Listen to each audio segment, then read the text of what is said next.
What is up, everybody? We are doing something new this week. This is week 1 of Feature. So with us this week, we have our very own Dallas Daniel. Dallas, how old are you? I just turned 35. So I don't know why I asked that question, but just a good starter. Good so start. Here's what we're going to do. I'm going to interview Dallas some. He's going to interview me, but we're also going to eat some wings. Now, Because wings. Because wings. And we're not sponsored, so I don't think you can see where they're from, so that's good. You can't tell what we're drinking, even though it's just water, but we are for sale, so if you want to sponsor. Yeah, we need a sponsor. No, we're going to talk about some goofy stuff, some fun stuff, and then we're going to talk about a little about worship, what worship means and why we do that, and just have some fun, good talks, good conversation. We got 2 different kinds of wings here. One's sweet, one's a little hotter. We'll let you see if you can figure out which one it is based on the reactions. Dallas doesn't do hot stuff though, so it's not too bad. So, but in that, Dallas, real quick, how long you been in real life? How long you been in Arkansas? How'd you get here? Those kinds of things like that. Man, Tell me your wing. how long have I been at real life? I've been at real life probably off and on since the beginning, almost 10 years, off and on, and I've been in Arkansas the majority of that since real life's in Arkansas, but I've moved around. I was a gypsy for a while, just doing my own thing and trying to get famous doing it. But yeah, I've been doing this. So why real life? I love real life. It's not just because Pastor is my brother. It's everything about real life just resonates with me. Their values, the mission that they're trying to drive. It feels good to be here, and it feels good to be a part of something that's growing. Sweet. So a little bit about your family, kids, wife, those kinds of things. I'm trying to make you feel, just trying to humanize you here. Because you're a rock star. I'm a rock star. You're a rock star here at real life. So I have a wife, which is good, because that was hard to find. Not based on your looks or anything. Not based on the rock star persona, just the awkwardness of my everything. I have a wife. Her name's Nicole. She sings on the worship team. I have 3 children. Aaliyah, she's 16. Trey is 11. And Hayden is 6, almost 7. So, yeah, that's my family. Full schedule. Yeah, absolutely. Good deal. Well, you can eat a wing whenever. But so Dallas is our worship pastor here at Real Life. So if you see or hear a lot of times what's going on, he's involved in that. So behind the guitar, on the keys, just musically talented, does a lot of cool stuff in that, pieces that team together, and creates a really good atmosphere and environment for what we do here on Sundays or whatever we're doing online, and just some extras throughout different events and different things like that. And even he does some stuff extra for some smaller church in the areas and serves them with his wife and some of his team. So that's really cool too, because it's not just about our church, but it's about the church and going beyond our walls as well. Yeah.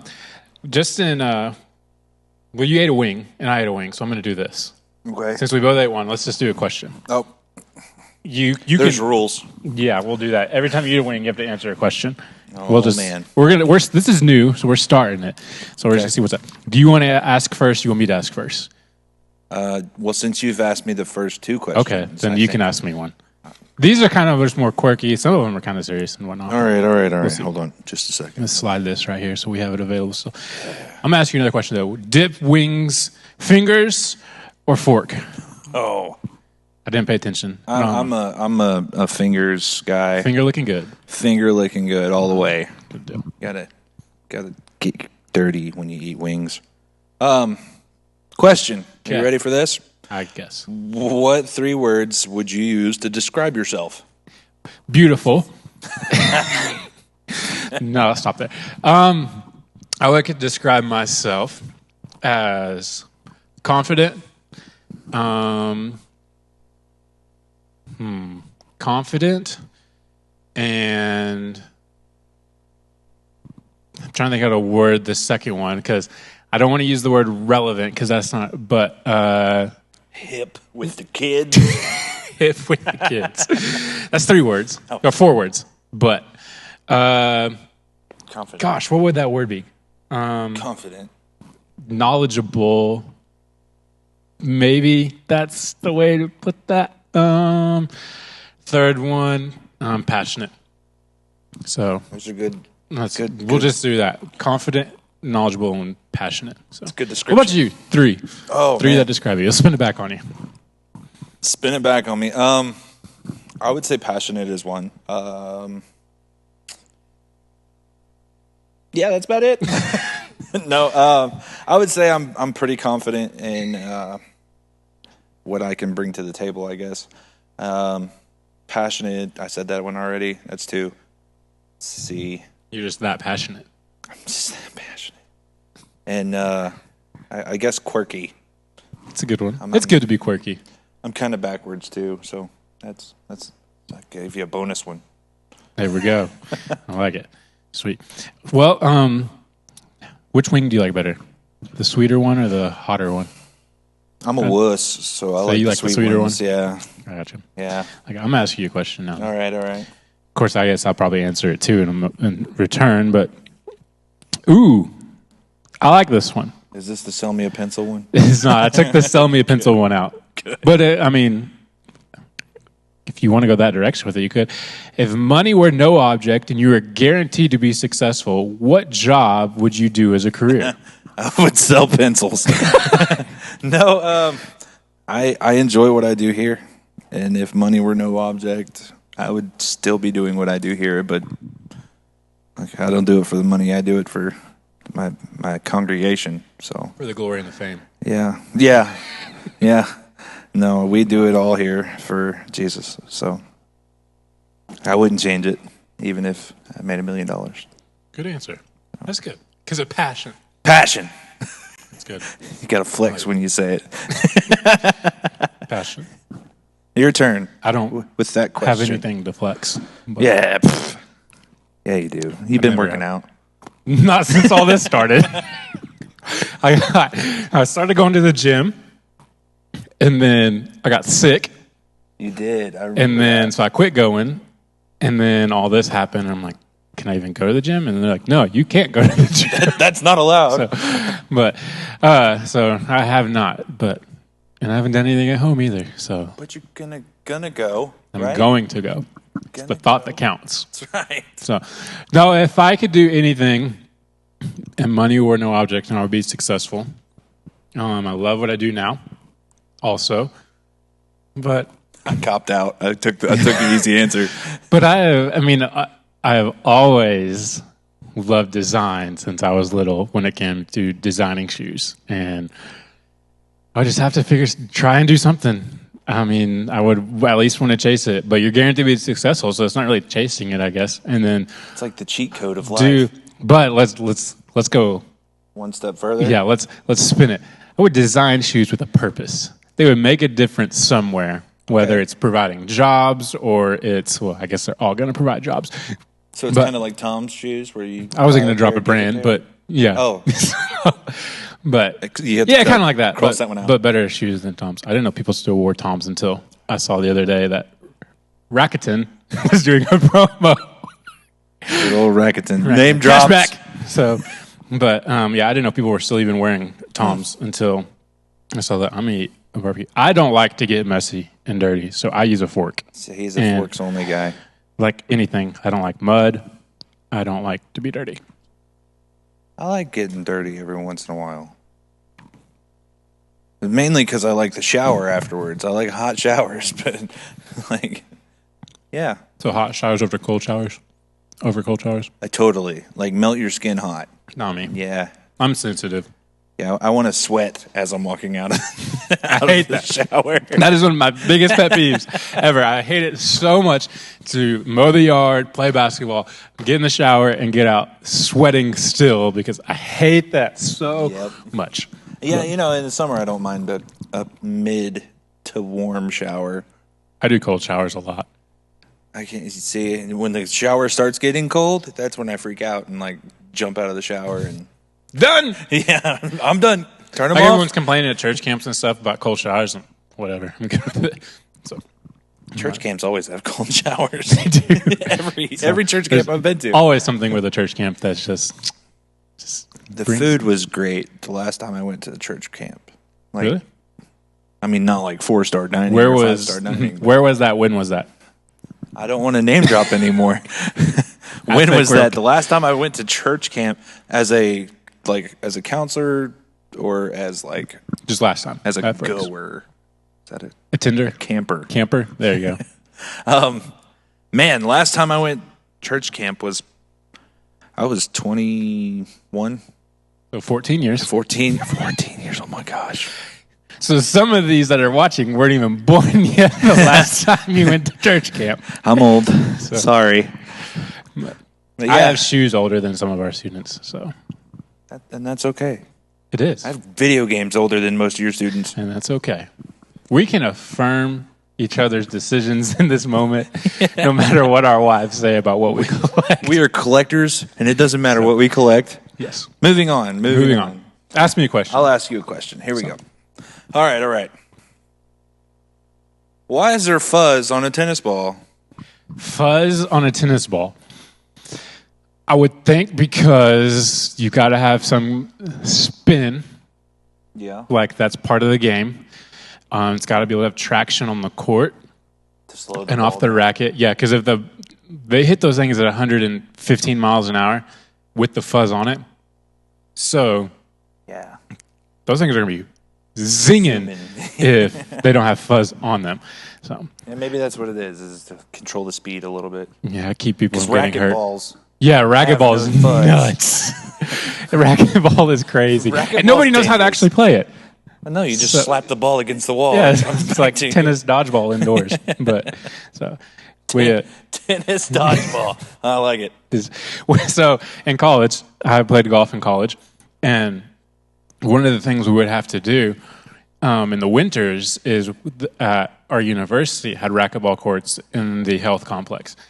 And we would set up our indoor nets in the racquetball courts. And we had almost golf balls, so they're spongy. And we would line up across from each other. And pelt each other? Yeah. With fake golf balls? Yeah, we would do that.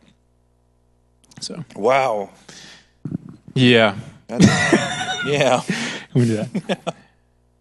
I don't want to do that one. It's kind of testy. Get these out of here. Yeah, get them out of here. We need someone to come clean this. What is your greatest fear? My greatest fear is The unknown. having food stuck in my teeth while I'm trying to talk on the camera. No, my greatest fear is probably failing. I don't want to fail. Whether that's my family life or my spiritual life or just anything really. I don't like to fail, and when I fail, I get upset. I get irritated. I mean, like visibly irritated when I fail. So expound on that. Are you failing yourself, or you don't want to let others down, or both? I mean, yeah, it's a little bit of both. I mean, I don't like to let other people down, and I know sometimes in life you kind of you have to, but I hate letting them down or letting them know that I'm not the one that can be able to do that. So I try to do everything, and so far it's worked. We'll be on. Stay tuned in. Stay tuned. Gotcha. No, yeah. I think that's something that a lot of us is the fear of failure, whether it's ourselves or our family, our friends, or God feeling like we're going to fail God. And even though His response is to be, I love you, it's okay. As long as, I think a big thing is failing forwards. Yeah. And making sure you're not dwelling on that failure and you're failing forwards and you're getting up and going, and getting up and going, and not just it's continually dragging you back and bringing you down.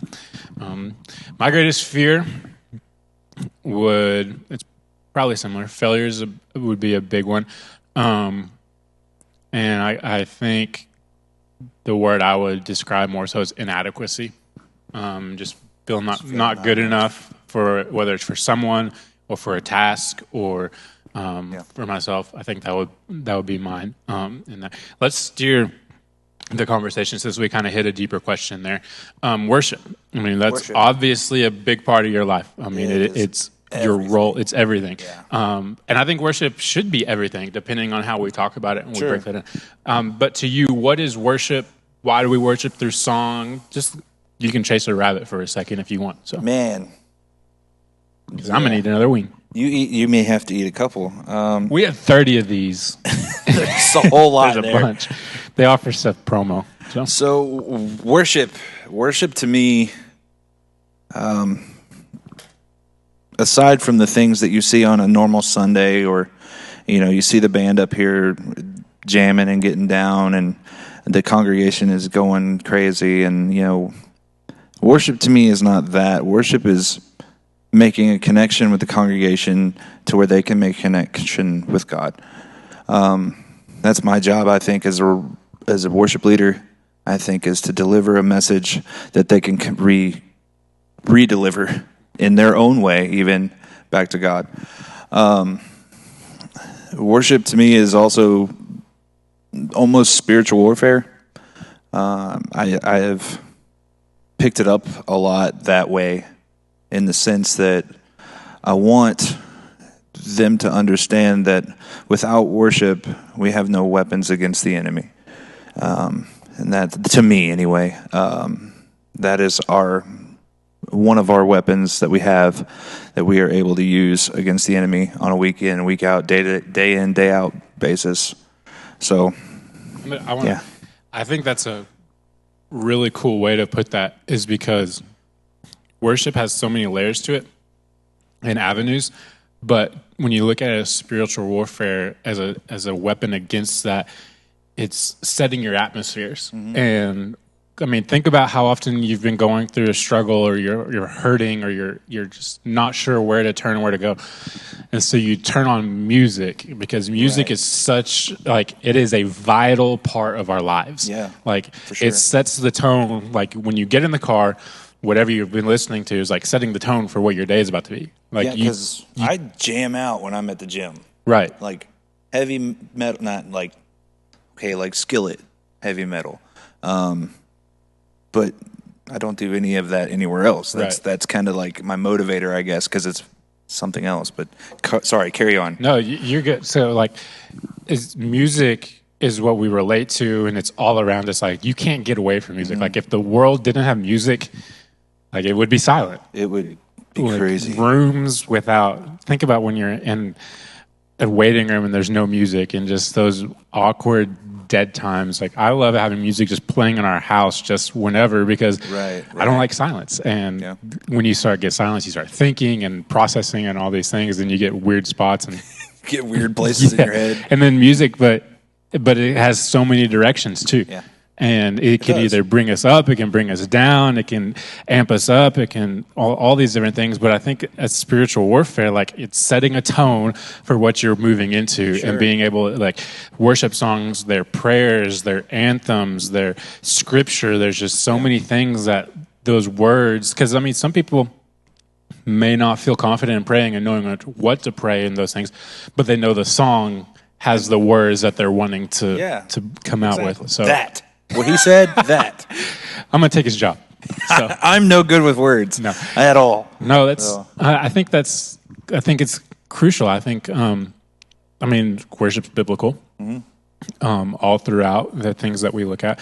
In that, what is something as a worship culture that we bring, or that you're striving for here?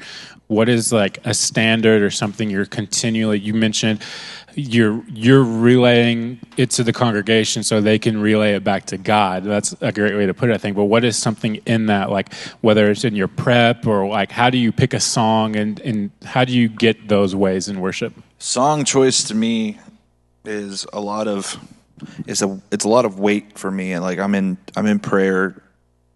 I won't say daily, because sometimes that's not true. I'm in prayer a lot about song choices for the congregation. I'm riddled day in and day out with, hey, we should do this song. Hey, we should do this song. And you've done it. A lot of my team has done it. And it's one of those things where you kind of have to get a feel for what real life is kind of pushing, or what your church is kind of pushing, in that sense that, does this really match what we do on a week in, week out? And I kind of marinate, I guess, on a few songs each week, and I'm, will this work? Will this fit? Will this, is it going to be beneficial to the congregation?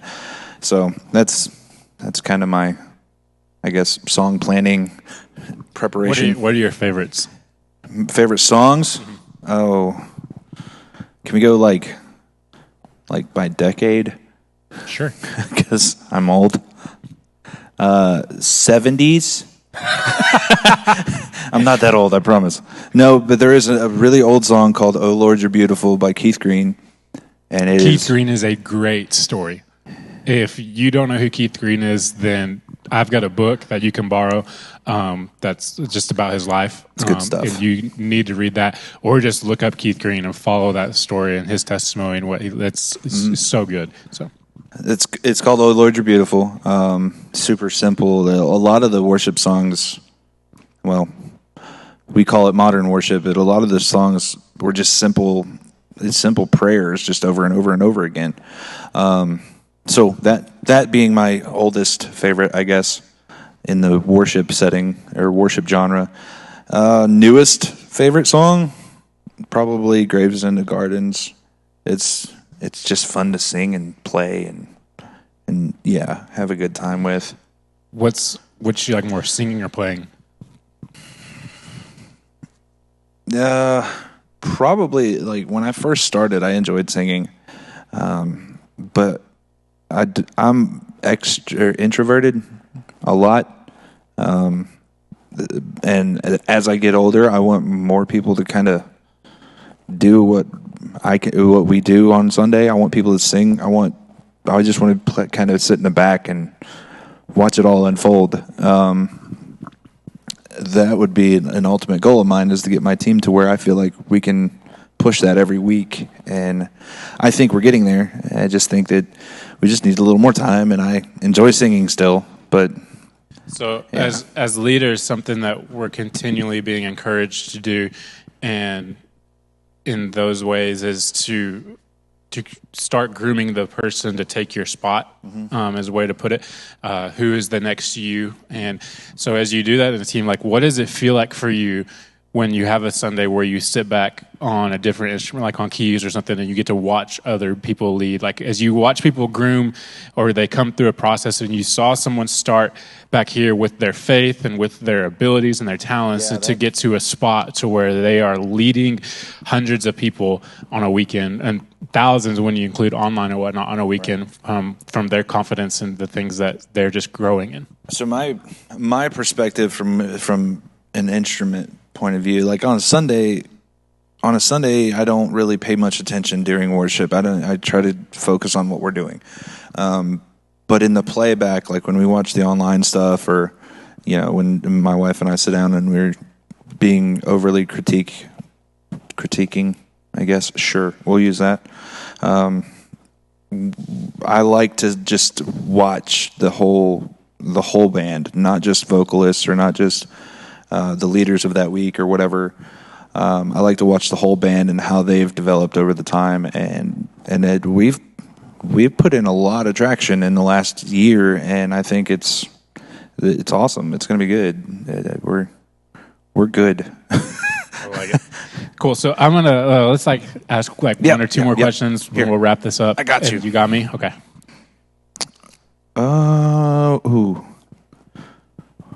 What were your greatest disappointments in life? My greatest disappointments in life, that I never made it to be in a boy band. Like, yes, love Backstreet Boys.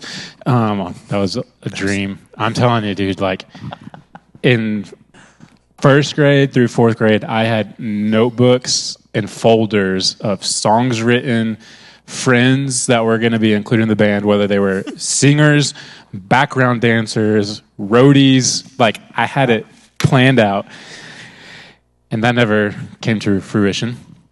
That, and then I was actually I love playing golf, and so my first semester in college in golf, I was actually beat our number one player on the team going into a qualifier, and so I was really excited. I was playing really well. And then for the next 2 years, my game just disappeared. Like, if you walked out with me to a golf course, you would think I've just started. And like, here I am getting a scholarship to play this game, and I can't perform. Right. Like, I hated that. So there's back to the inadequacy, letting people down, failing kind of thing. Sure. So that, and then just a season of not knowing what's next, transition in life, that was crazy. But I felt like we handled that as a family really well, and God provided through that also. But just uncertainties in that. So disappointment, though, it's going to go back to not even necessarily letting myself down, but letting a team down, and in those ways where people are excited for you, but you don't perform. Would probably be a big one in that. Yeah. What about you? Greatest disappointment in life is, I don't know.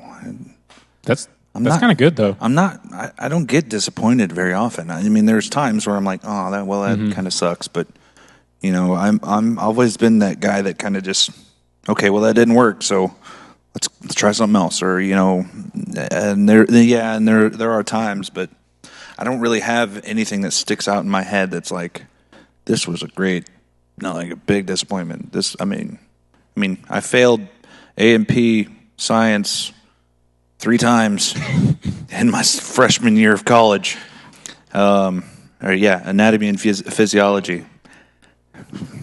So that was a pretty big disappointment. I wanted to be a physical therapist, and that didn't work out, obviously. You could have passed anatomy. I couldn't pass A&P for nothing. But so on that, when I was in college, before I went into ministry, I was going to be an athletic trainer. Mm-hmm. And when you're doing the athletic training, you're supposed to be placed in that AP just so it's anatomy and physiology rather than the pre-med where anatomy is a full year, physiology is a full year. And gross. I got placed in the pre-med. Oh. And got blown out of the water. So nobody wanted me on a group project. So I was like, I'm supposed to be in here for a semester, and you put me in here for 2 years. So that's rough. But that is rough. I'm gonna ask one more. One more. Then I'm gonna say one quick thing about worship, and we'll wrap this up. But what's the last book you read? Screw Tape Letters. And I'm in the middle of reading it again. It's a great book. It's one of those you have to have your head on straight when you read it. But we've been talking about that one all week. Just us. So it's good. Me, I am reading a book right now. It's called The Big Miss. It's by Hank Haney. It's a golf book. Before that, the last one I've read several. Let me think. What was the last one I read?